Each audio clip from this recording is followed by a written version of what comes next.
ఎందుకు గ్యాదర్ అయినామనే విషయం అందరికీ తెలుసు. ఫస్ట్ అందరికీ కూడా ఫ్రెషర్స్ పార్టీ యొక్క శుభాకాంక్షలు తెలియజేసుకుంటున్నాను.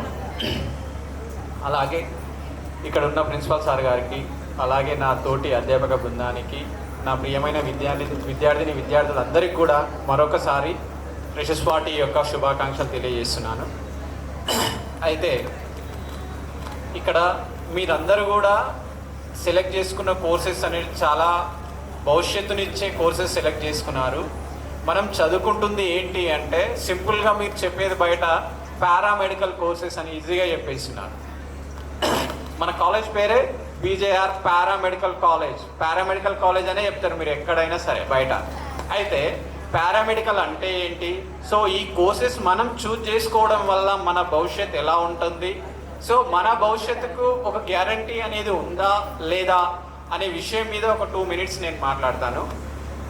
ఆల్రెడీ మీరు ఈ కోర్సులో జాయిన్ అవుతున్నప్పుడే ఒక భరోసాతోటి నేను ఫ్యూచర్లో ఏదో ఒక ఉద్యోగం సాధించాలి, స్పెషల్లీ ఇప్పుడు మీరు చదువుకుంటున్న కోర్స్ ఏదైతే ఉందో అంటే MPHW కావచ్చు లేదా MLT కావచ్చు, దీంతో పాటు చాలా కోర్సెస్ ఉన్నాయి పారామెడికల్ కోర్సెస్ అనేవి. దీంతో పాటు మనకి మాత్రం ఇక్కడ మన కాలేజీలో అవైలబుల్ ఉన్నవి మెడికల్ ల్యాబ్ టెక్నీషియన్, అదేవిధంగా MPHW కోర్సెస్. సో ఈ 2 సంవత్సరాలు మీరు ఇక్కడ పూర్తి చేసుకున్న తర్వాత మీకు ఫర్దర్ ఇంకా ఏంటి అనే విషయాన్ని కూడా మేము క్లాసుల్లో చెప్తూనే ఉంటాము. అదేవిధంగా మళ్ళీ కూడా ఒకసారి ఇక్కడ నేను చెప్పాలనుకుంటున్నాను. సో MLT కోర్సెస్ ఎవరైతే పూర్తి చేసుకున్నారో, అదేవిధంగా MPHW కోర్స్ ఎవరైతే పూర్తి చేసుకుంటారో వాళ్ళందరికీ కూడా డిగ్రీ ఉంది. అంటే చాలా మందికి బయట మనం వెళ్ళినప్పుడు ఓన్లీ ఒక 2 years చదువుకొని దీని తర్వాత పిల్లలు ఏదో ఒక హాస్పిటల్ లోపల ఇంత జాబ్ చేసుకుంటారు, ఇంత పని చేసుకుంటారు అనేంత వరకే చాలా మందికి తెలిసిన విషయం. సో అలా కాదు, మనం ఈ 2 years ఇక్కడ కోర్సు పూర్తి చేసుకున్న తర్వాత మనము హయ్యర్ ఎడ్యుకేషన్ అంటే BSc నర్సింగ్ కావచ్చు, BSc MLT కావచ్చు, తర్వాత BSc ఫిజియోథెరపీ కావచ్చు, BSc ఆప్థాల్మిక్ కావచ్చు, ఇలా BSc అనస్థీషియా కావచ్చు, ఇలా మన డిగ్రీకి సంబంధించిన కోర్సెస్ చాలా ఉన్నాయి.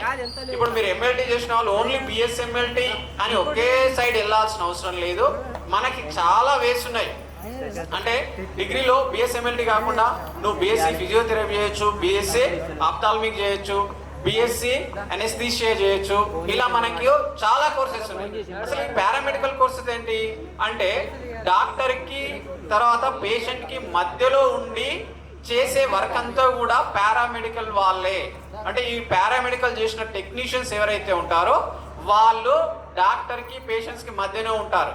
అంటే డాక్టర్ వచ్చేసి డైరెక్ట్గా పేషెంట్కి ఇంజెక్షన్ ఏమి ఇవ్వడు, అక్కడ ఉన్న వాళ్ళు ఎవరు ఇస్తారు, ఒక నర్స్ ఇస్తుంది. డాక్టర్ వచ్చి డైరెక్ట్గా పేషెంట్ నుంచి బ్లడ్ తీసుకొని టెస్టులు చేయడు, ఒక టెక్నీషియన్ చేస్తాడు. అంటే ఎవరు అంటే మెడికల్ ల్యాబ్ టెక్నీషియన్ చేసిన వాళ్ళు. డాక్టర్ వచ్చి డైరెక్ట్గా ఒక స్కానింగ్ ఎక్స్రేనో చేయడు. ఆయన ఏం చేస్తాడు, జస్ట్ పేషెంట్ని చూసి ఎక్స్రే లేదంటే స్కాన్ చేయండి అన్నంత వరకు ప్రిస్క్రిప్షన్ లోపల రాసి వెళ్ళిపోతాడు. కానీ ఆ వర్క్ అంతా చేసేది ఎవరు అంటే మన టెక్నీషియన్స్. అంటే ఇప్పుడు మన దగ్గర కోర్సెస్ ఎవరైతే చదువుకున్నారో ఆ విధంగా చదువుకున్న విద్యార్థులు, అందులో BSc కానీ MSc కానీ అలా చేసిన వాళ్ళు ఆ స్కాన్ చేయడం కానీ, ఎక్స్రేస్ తీయడం కానీ, అదేవిధంగా టెస్టులు చేయడం కానీ, తర్వాత పేషెంట్ను కేర్గా చూసుకోవడం కానీ, ఇవన్నీ కూడా చేసేది ఎవరు అంటే పారామెడికల్ విద్యార్థులు. పారామెడికల్ అంటే మీకు అర్థమైందని నేను అనుకుంటున్నా. పారామెడికల్ అంటే పేషెంట్కి డాక్టర్కి మధ్యలో ఉండేవాళ్ళు. డాక్టర్ డైరెక్ట్గా వచ్చి చేయడు, కంప్లీట్గా చేసేది పారామెడికల్ వాళ్ళే. దీన్ని బట్టి మనకి ఏం అర్థమవుతుంది అంటే ఖచ్చితంగా భవిష్యత్తు లోపల మన భవిష్యత్ అనేది ఖచ్చితంగా మెరుగ్గా ఉంటుంది, బ్రైట్గా ఉంటుంది మన ఫ్యూచర్. ఈ దానికోసం మన ఫ్యూచర్ కోసం ఈ కోర్సులు చేస్తున్న వాళ్ళు ఎవ్వరు కూడా భయపడాల్సిన అవసరం లేదు. ఎందుకు అంటే మనం చేస్తున్న కోర్సే మనకు భవిష్యత్తునిచ్చే కోర్సు. అదే ఇప్పుడు ఒక ఏంటిది BPC కానీ MPC కానీ CCHEC చేసిన వాళ్ళు డిగ్రీ కంప్లీట్ చేసుకోవాలి, మళ్ళీ గవర్నమెంట్ జాబ్స్ చేయాలి. జాబ్ చేసినప్పుడు ఈయన ఆ పోటీ పరీక్షలో పాల్గొనాలి. అందులో ఈయన కష్టపడి రాస్తే జాబ్ వస్తేనేమో లైఫ్ ఒకలా ఉంటుంది, జాబ్ రాకపోతే మాత్రం ఇంకా రోడ్డు మీద నడుచుడే ఉంటుంది, ఇక అంతకు మించి ఏముండదు. అంతే కదా. సో ఆ జాబ్స్ ఉన్నదానికి ఇక్కడ కాంపిటీషన్లో పాల్గొంటున్నది చాలా డిఫరెంట్ ఉంటుంది. కానీ మన పారామెడికల్ అలా ఉండదు. నువ్వు కోర్సు పూర్తి చేసుకున్నావా, చాలా కార్పొరేట్ హాస్పిటల్స్ ఉన్నాయి. మరీ మనం కార్పొరేట్ హాస్పిటల్ వరకు వెళ్ళకపోయినా మనం ఉంటున్న ప్రాంతంలో మన ఖర్చుకు తగ్గట్టుగా మన శాలరీస్ మనకు ఉంటాయి. ఆ విధంగా కూడా మనం వర్క్ చేసుకోవచ్చు. కాబట్టి పారామెడికల్ కోర్స్ చేస్తున్న ఏ విద్యార్థి కూడా భవిష్యత్తు గురించి భయపడాల్సిన అక్కర్లేదు. ఇది ఖచ్చితంగా నేను చెప్పగలుగుతున్నా. దీన్ని ఇంత గట్టిగా నేను ఎందుకు చెప్పగలుగుతున్నా అంటే, చాలా మంది నా స్టూడెంట్స్ గవర్నమెంట్ జాబ్స్ వచ్చిన వాళ్ళు ఉన్నారు, అదేవిధంగా ప్రైవేట్ జాబ్స్ చేస్తున్న వాళ్ళు అయితే చాలా మంది ఉన్నారు. అంటే ఇంచుమించుగా నేను ఒక 15 to 16 years అవుతుంది ఈ ఫీల్డ్లోకి వచ్చి. చాలా మంది విద్యార్థులు ఎక్కడ కూడా ఖాళీ లేరు. అంటే ఇక వద్దులే నాకు ఆ జాబు అనుకున్న పిల్లలు అది వదిలేసి వేరే చేసుకుంటారు. కానీ నేను ఈ దాంతో పైకి వెళ్ళాలి అనుకున్న వాళ్ళు మాత్రం చాలా ఉన్నతమైన స్థానాలకు వెళ్ళారు.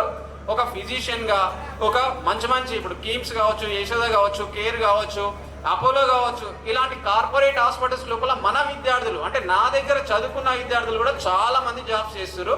సో మీరైతే చేయాల్సింది ఏంటంటే, ఇక్కడ చదువుకుంటున్న టైం లోపల మీ సబ్జెక్ట్ పైన కాన్సన్ట్రేట్ చేసి మంచి మార్క్స్ వచ్చేలాగా, సబ్జెక్ట్లో ఏముంది అనేది తెలుసుకునేలాగా ప్రయత్నం చేస్తే ఖచ్చితంగా మీ యొక్క భవిష్యత్ అనేది మీరు ఎంత అయితే అనుకుంటున్నారో దానికంటే కూడా బాగుంటుంది అని నేను ఈ సందర్భంగా మీ అందరికి తెలియజేసుకుంటున్నాను. ఓకేనా? మీరు మీ భవిష్యత్తు కోసం భయపడాల్సిన అవసరం లేదు. ఎందుకు అనంటే, మీరు జాయిన్ అయింది బీజేఆర్ పారామెడికల్ కాలేజీలో. కాబట్టి బీజేఆర్ పారామెడికల్ కాలేజ్ అనేది ఖచ్చితంగా మీకు లైఫ్నిచ్చి తీరుతుంది. ఇది ఖచ్చితంగా మేము కూడా ఖచ్చితంగా మన హార్ట్ పైన చేసుకొని ధైర్యంగా చెప్పాల్సిన మాట కాబట్టే చెప్తున్నా. ఓకేనా? ఇప్పుడు మీరు అందరూ first year, already second year వాళ్ళకి ఈ విషయం తెలుసు, మేము సక్సెస్ అన్న విషయం.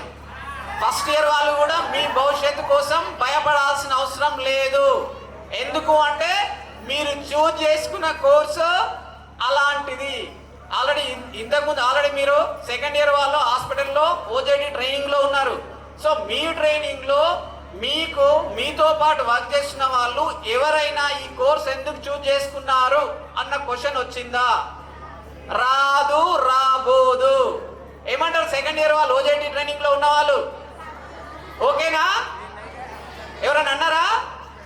వాళ్ళు ఏం చెప్తున్నారంటే, ఇంకా బాగా ట్రై చేయండి, మీరు మంచి కోర్సు తీసుకుర్రు, ఇంకా పైకి వెళ్ళాలంటే ఇంకొంచెం బాగా చేయండి, బాగా చదవండి, ఇంకా మంచి లైఫ్ ఉంటుంది అని చెప్తున్నారు. కానీ ఈ కోర్సు మీరు ఎందుకు చూజ్ చేసుకుర్రు అయ్యో అన్నట్టు మీకు వినబడిందా?